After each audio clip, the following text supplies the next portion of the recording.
13 horas, começa aqui uma das lives mais esperadas desse mês.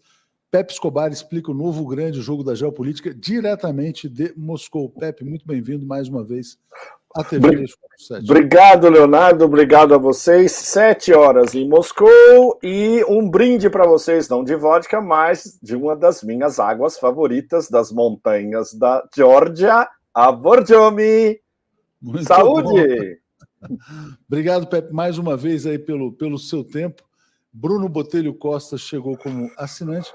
Pepe, hoje realmente não falta assunto, muita coisa aconteceu, né, desde que a gente falou pela última vez. O presidente Lula foi à China, Sergei Lavrov veio ao Brasil, enfim, quer dizer, nem sei por onde a gente vai começar, então a gente vai fazer uma coisa meio tema livre, você vai conduzindo e eu vou tentando fazer as interferências aí pontuais. Sim. O que você acha que é o melhor caminho para falar sobre esse novo grande jogo? Bom, eu vou começar com os fatos, os famosos fatos no terreno, né? E o terreno é aqui.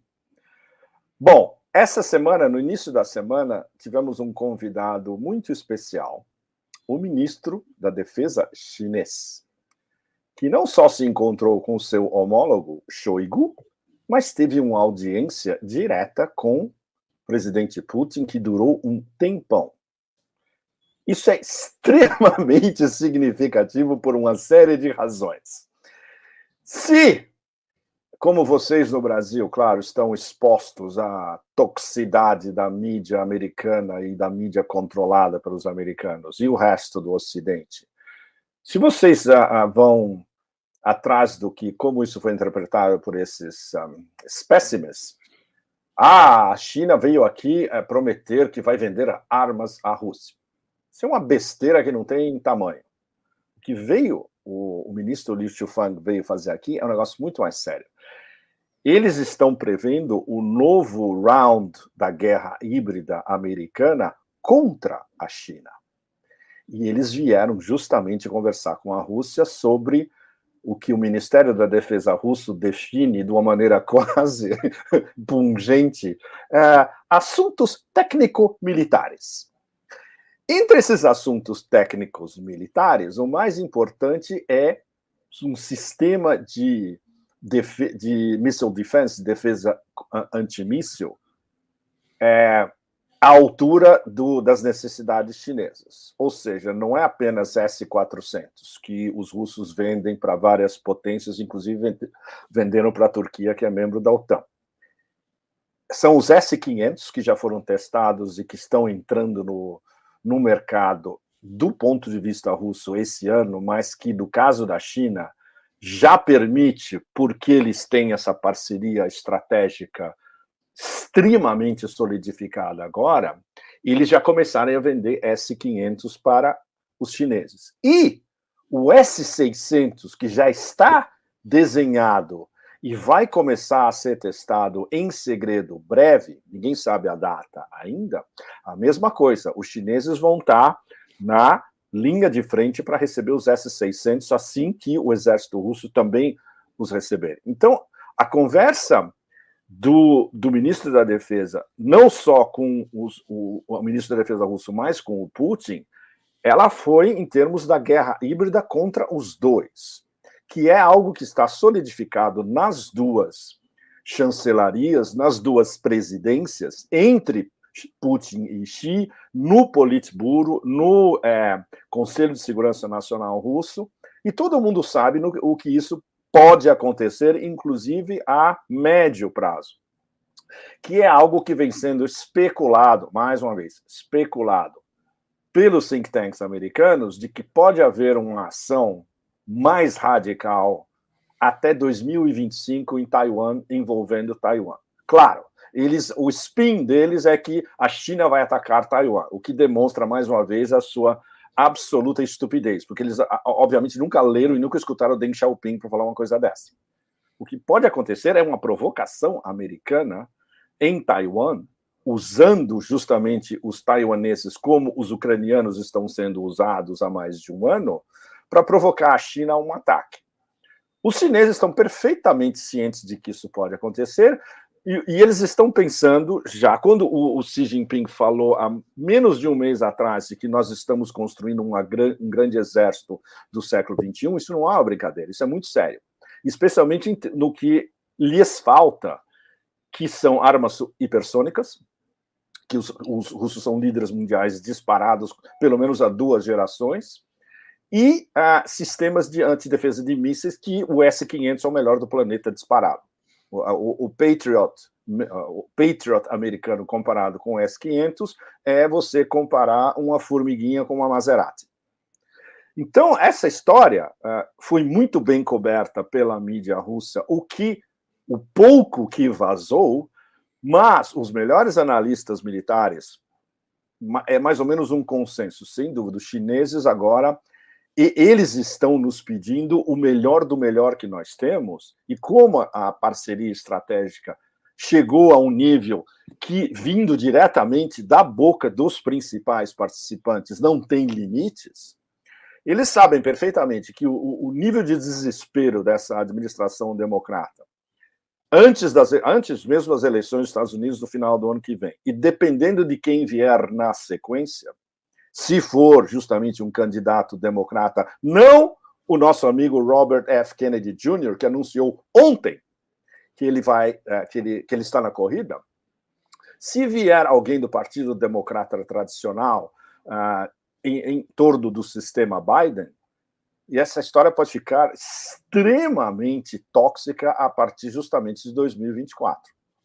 Então, os planos de contingências dos chineses já estão em pé, e, ao mesmo tempo, nos outros fatores, os chineses finalmente compreenderam, especialmente depois dos últimos encontros e do famoso encontro Putin-Xi o mês passado aqui, que, do ponto de vista da Rússia, essa é uma guerra de matar ou morrer. É uma guerra existencial. É uma guerra que só vai terminar quando a Rússia identificar que não há mais uma ameaça da OTAN, dos Estados Unidos, do Ocidente, contra a integridade da Federação Russa. E isso nos leva a uma análise dessa semana que talvez seja a melhor análise, eu diria, das últimas semanas e talvez dos últimos meses, que vem de um general russo que agora é membro da Duma, o general Andrei Guruliov. O general Andrei Guruliov, na Duma, falou um negócio absolutamente extraordinário, e ele escreveu a respeito disso também.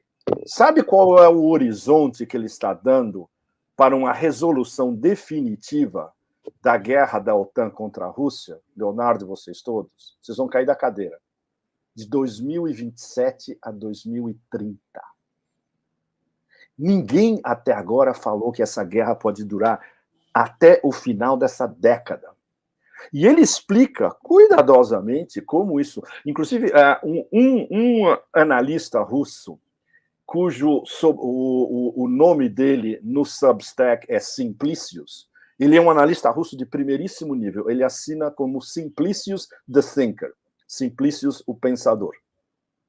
Ele fez um artigo absolutamente sensacional, e ele cita o general Guruliov, e ele diz que é extremamente realista, porque o breakdown que o general está dando do que pode acontecer vindo as novas levas de armas dos diversos países da OTAN e dos próprios americanos, o que está acontecendo agora, por exemplo, que é a caída quase imediata de Bakhmut, nome ucraniano, Artemiovsk, nome russo, que é praticamente total, 90% está nas mãos do Wagner e do exército russo, que está na área também, mas fundamentalmente da Wagner, a Private Military Contractors, a empresa privada militar.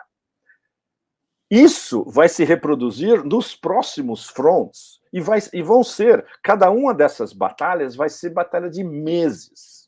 E isso antes ainda dos russos terem a possibilidade de atravessar o rio Dnieper, que vai demorar bastante, pode demorar, segundo o general, pode demorar no mínimo até o ano que vem, e depois que eles atravessarem o Dnieper vai ficar muito mais complicado, porque eles vão estar combatendo em território do ucraniano e depois do oeste da Ucrânia.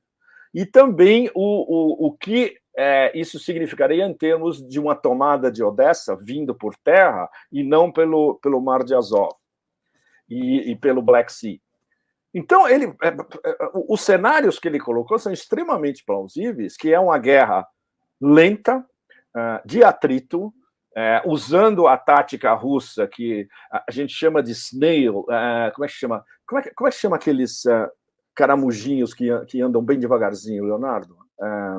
Um caracol, né? Um caramujo. Caracóis, desculpe, caracol. É a tática do caracol, que avança, mas avança bem devagarzinho, e a tática do, como é que chama? Do moedor de carne, que é o que os russos estão usando em Bakhmut, Artemovsk, e está funcionando perfeitamente. Eles estão dizimando o que a gente já está considerando o 4º exército ucraniano dizimado nos últimos anos. É um negócio absurdo. Pelo menos 3 exércitos já assumiram, e esse é o 4º que está assumindo. E quando você vê depoimentos vazando de soldados ucranianos dizendo o que está realmente acontecendo no terreno, que é um negócio absolutamente inimaginável. É a guerra de trincheiras da Primeira Guerra Mundial multiplicada a uma escala cósmica de selvageria e de uma artilharia absolutamente infernal sem parar do lado russo. Eles dizem que o tempo médio de sobrevivência de um novo soldado ucraniano que foi regimentado agora, nas últimas semanas ou nos últimos dias, no front, é no máximo de 8 horas. Então, você chega no front, a Ucrânia não ficaria... você já desapareceu. Diga. A Ucrânia não ficaria sem exército para uma guerra longa como essa, Pepe? Exatamente. Isso nos leva ao inevitável, quando a OTAN finalmente perceber a extensão do problema, eles vão chegar a uma conclusão desesperadora de que o único jeito são tropas da OTAN no terreno.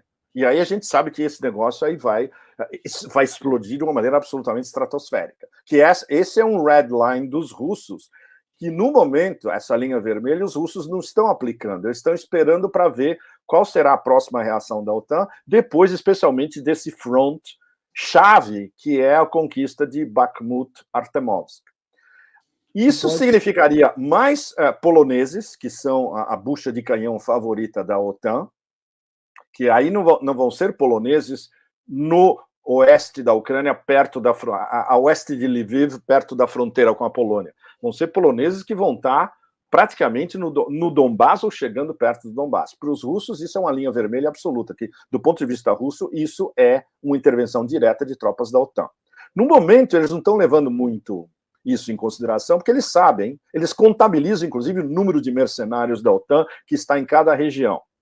E eles sabem porque eles interceptam as comunicações, e, inclusive, a famosa história que continua rolando e que isso eu discuti bastante aqui nos últimos dias, o fato de que não houve nenhuma confirmação oficial, nem da OTAN, nem dos russos, e muito menos dos americanos. O famoso bombardeio do senhor Kinzhal num centro de comando e controle da OTAN, perto de Lviv, que dizimou com mais de 200 oficiais de altíssimo nível, a maioria deles da OTAN. Ou seja, por que existe um silêncio absoluto em relação a isso? Se a OTAN admite um negócio desse, isso significa que eles têm que entrar na guerra imediatamente. Se a Rússia admite, a Rússia vai estar chamando a OTAN para a guerra. Então, há uma espécie de... e isso envolveria um telefonema naquela famosa... durante a Guerra Fria, o telefone vermelho entre o general russo e o general americano, onde eles no telefone concordam, escuta, vamos ficar quietinhos sobre isso que aconteceu, porque não serve nem para você nem para nós. E eles concordam e desligam o telefone. É muito provável que tenha havido esse telefonema entre o Pentágono e o Estado-Maior russo aqui em Moscou, fala, olha, vocês sabem o que aconteceu, nós sabemos o que aconteceu, mas para que nós vamos falar que isso aconteceu? Se não, porque aí vai escalar e vocês sabem o que vai acontecer quando escalar, né? Nós já demos o recado. Na hora que escalar, nós vamos lançar nossos hipersônicos e vamos acabar nós vamos decepar com a sua liderança dentro da Ucrânia e até, quem sabe, fora. dependendo de como vocês escalarem. Então, o Pentágono parece que entendeu essa mensagem. Outra como é que chama, linha que nos diz que o Pentágono está começando a entender certas mensagens, desde a famosa história do drone, do MQ-9, que foi como é que chama, espirrado por um Sukhoi no Mar Negro, e depois capturado pelos russos, você sabe que nenhum Global Hawk americano está sobrevoando o Mar Negro desde aquele incidente? Houve uma ordem do Pentágono dizendo é muito perigoso, eles podem capturar outro drone, eles podem capturar um dos nossos Global Hawks. E, ou seja, é muito interessante porque a maneira como os russos estão começando a dar os recados agora é bem mais brutal do que antes. Ou seja, houve uma ligeira escalada, mas quando há uma escalada russa, ela é gradual. Ela é lenta, gradual e segura, mas bastante segura. Porque eles querem ter certeza que os caras em Washington, não em Bruxelas, da OTAN, que são peças removíveis, estão entendendo a mensagem. Então, você imagina juntar tudo isso com o fato de que o ministro da Defesa chinês está aqui e eles agora já estão elaborando o próximo passo, que é não só a possibilidade de que os Estados Unidos, ainda sob esses psicóticos straussianos controlando a política externa, Blinken, Nuland, Sullivan, essa corja toda, resolva fazer uma escalada e ainda por cima uma provocação em Taiwan. Os chineses já estão pensando nessa possibilidade. Então, junta tudo isso, Leonardo, e vocês todos, dá para dar uma ideia para vocês do nível de, como diria o Frank Zappa, absolutely freak out que está reinando em Washington. Freak out, né? Isso é muito bom. Pepe, algumas pessoas falando o seguinte, quer dizer, eventualmente, quer dizer, a Ucrânia poderia lutar com um exército de mercenários, né? E você falou de poloneses, eu acho isso aqui muito interessante do Hélio Borgoni, né? Por que países europeus deixaram de importar cereais da Ucrânia? O que mostra, né, que talvez a solidariedade com a Ucrânia não seja tão grande, né? Porque, na verdade... Já está despencando, Leonardo e vocês que fizeram a pergunta. Já está despencando porque tem um problema muito sério. E isso não é o spin oficial.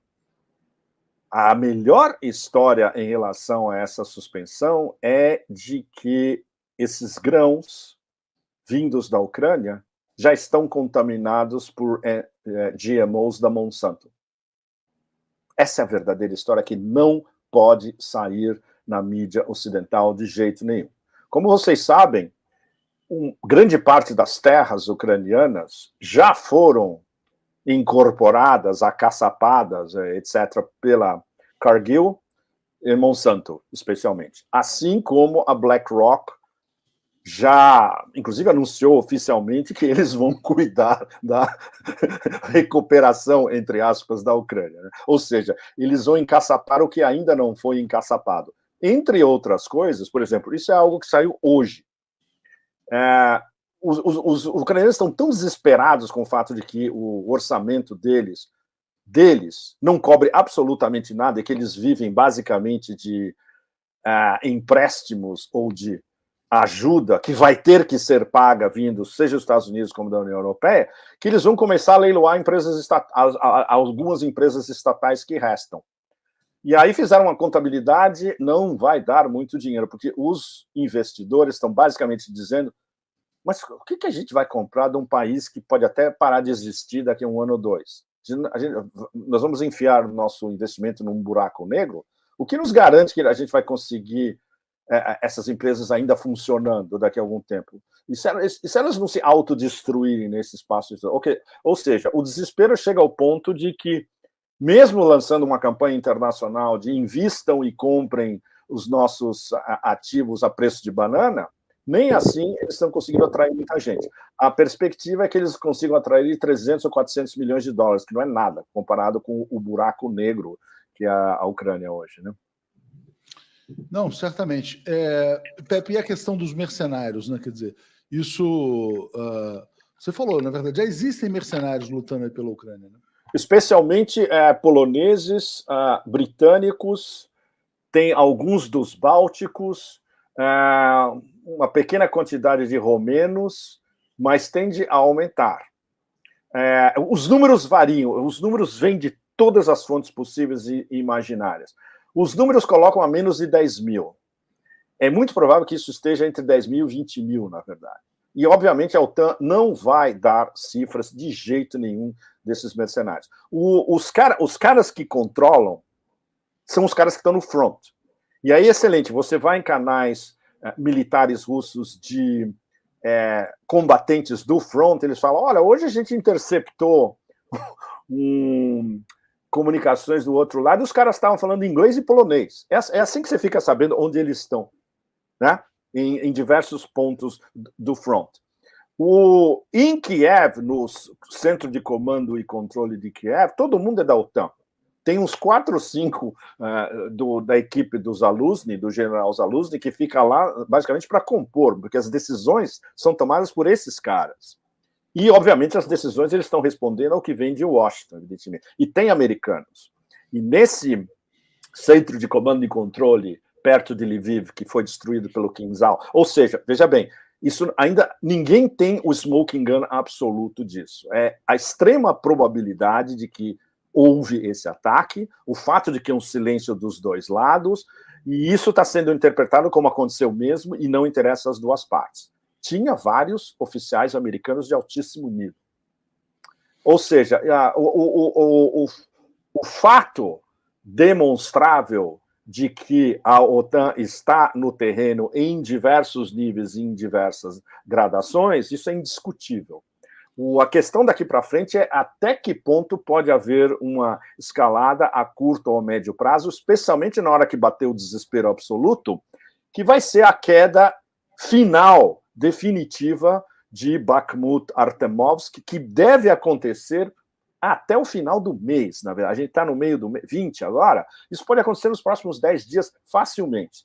E a gente está esperando justamente o Prigozhin, o chefe da Wagner, na hora que eles tomarem tudo, por enquanto está em 90%.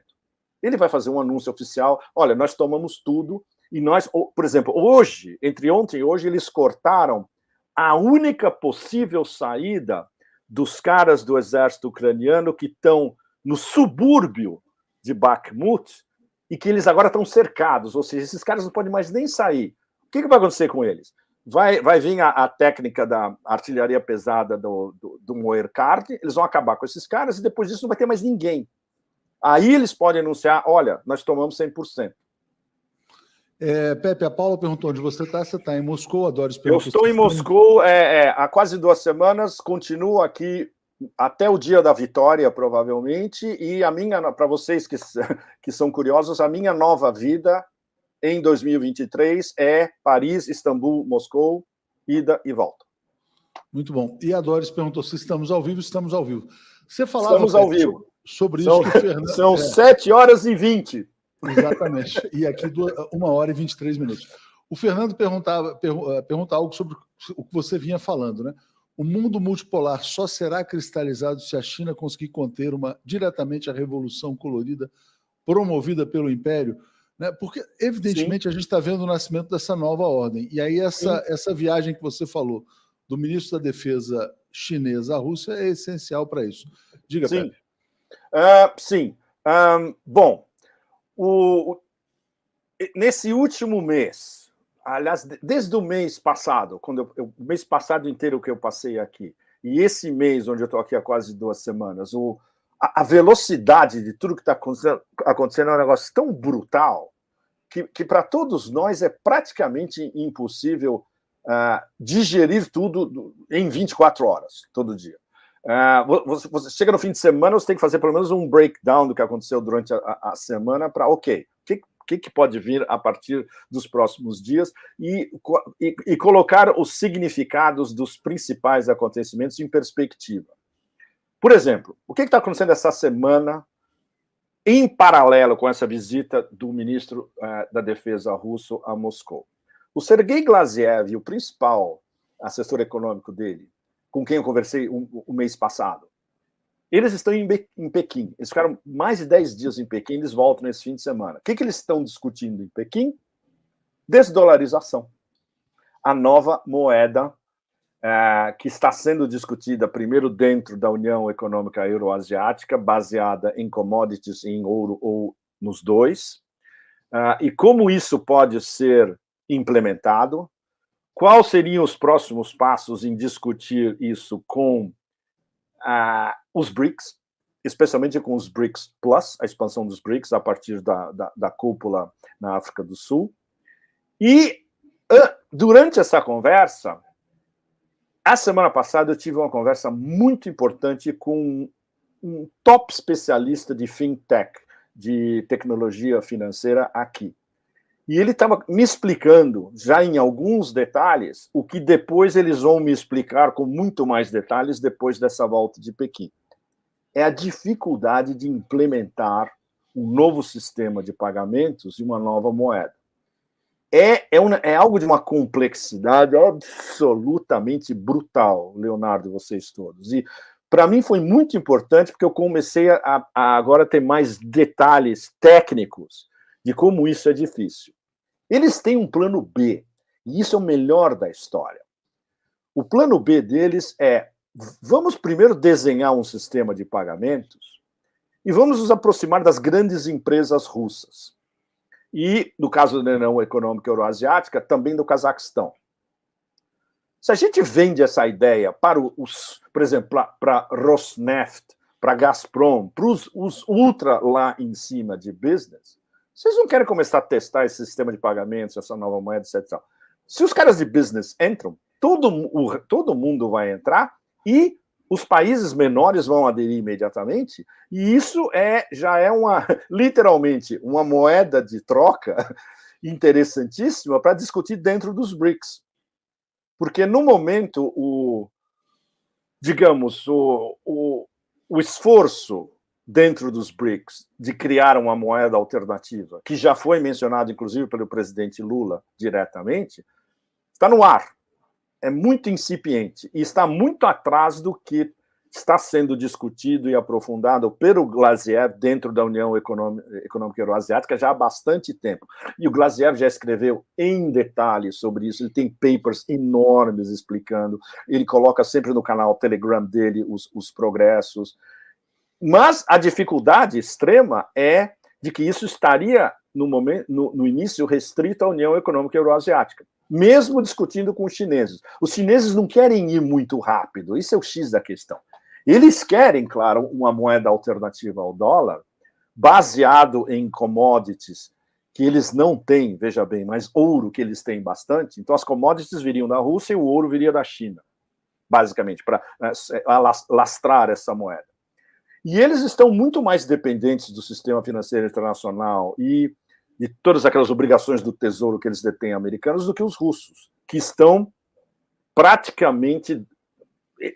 a Rússia está praticamente quase no limite de ficar fora do sistema financeiro internacional e se direcionar totalmente à Eurásia e o resto da Ásia. Então, se isso chega a um ponto onde tem uma massa crítica e um desenho envolvendo o business muito sedutor, você leva essa discussão para dentro dos BRICS. E aí que vai ser importante a presença não só da Rússia e da China dentro dos BRICS, como da Índia e do Brasil. E todos os BRICS Plus que estão na fila para entrar, vão entrar direto no meio dessa discussão. Aí já viram uma mesa redonda enorme e ultra significativa com muito mais poder de ataque do que o G7, que já tem agora, como vocês sabem, né? Vocês viram que os BRICS, o produto interno bruto dos BRICS já ultrapassou o produto interno bruto do G7. E quando vocês analisam por paridade de poder de compra, sabe qual é a terceira economia do mundo por paridade de poder de compra? O que você acha, Leonardo? Não, exatamente. Agora, me responda. Você diz o PIB por paridade de poder de compra? Quem é o terceiro? Quem é o terceiro? O terceiro? Quem é o terceiro? Seria a Índia? Não sei. Rússia. A Rússia já? Você sabe que a economia russa, em paridade de poder de compra, esse ano se iguala à da Alemanha? Olha que interessante, porque... E mais importante, desculpe, 30 segundos. Não, mas eu vou achar uma, que eu vou achar uma imagem para ilustrar isso que você está falando, que eu recebi ontem, inclusive. Sim, obrigado. Ok. E completando a nossa conversa, por paridade de poder de compra, a China já é a maior economia do mundo há anos, se não me engano, desde 2019. Ou seja, o Sul Global, quando olha para a China, eles veem não só a maior economia do planeta em termos reais, como a grande economia que está diretamente empenhada em construir ou ajudar a construir desenvolvimento sustentável em termos de corredores de conectividade para o comércio, ou seja, a lógica interna das novas rotas da seda, do Belt and Road Initiative. E eles veem que a China é o principal parceiro comercial de praticamente todos os países que contam, inclusive da União Europeia também. Olha que me chamou maior parceiro comercial do Brasil, maior parceiro comercial dos 10 exatamente. Isso saiu na Statista, exatamente. Mas a projeção deles de 2024, ela não está ajustada ainda. Mas aqui, Pepe, não é paridade de poder de compra. Não é por paridade de poder de compra. É PIB absoluto, né? E me chamou a PIB absoluto. A Rússia caminhar para ser a sexta economia do mundo, para mim já era uma surpresa. Não, né? Mas o X da questão, Leonardo, e isso você ouve de grandes economistas como o Michael Hudson ou o Sergei Glaziev, não significa nada. O PIB que significa é por paridade de poder de compra, porque ele é ajustado e ele reflete as realidades nacionais e o preço real de tudo em cada realidade nacional. Então, nesse ponto, China, Índia, Rússia, Indonésia estão lá em cima. Exatamente. Já. Eles estão no top 5, todos esses, entende? E, por exemplo, França e Inglaterra estão caindo do top 10. E o Brasil, se não me engano, acho que está em 7º ou 8º lugar. Oitavo lugar, exatamente, o que é excelente. E o Brasil tem possibilidades de chegar a 7º, 6º, sem dúvida nenhuma.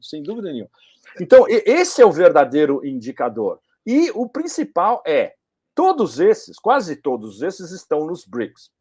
A Indonésia é um candidato seríssimo a entrar nos BRICS.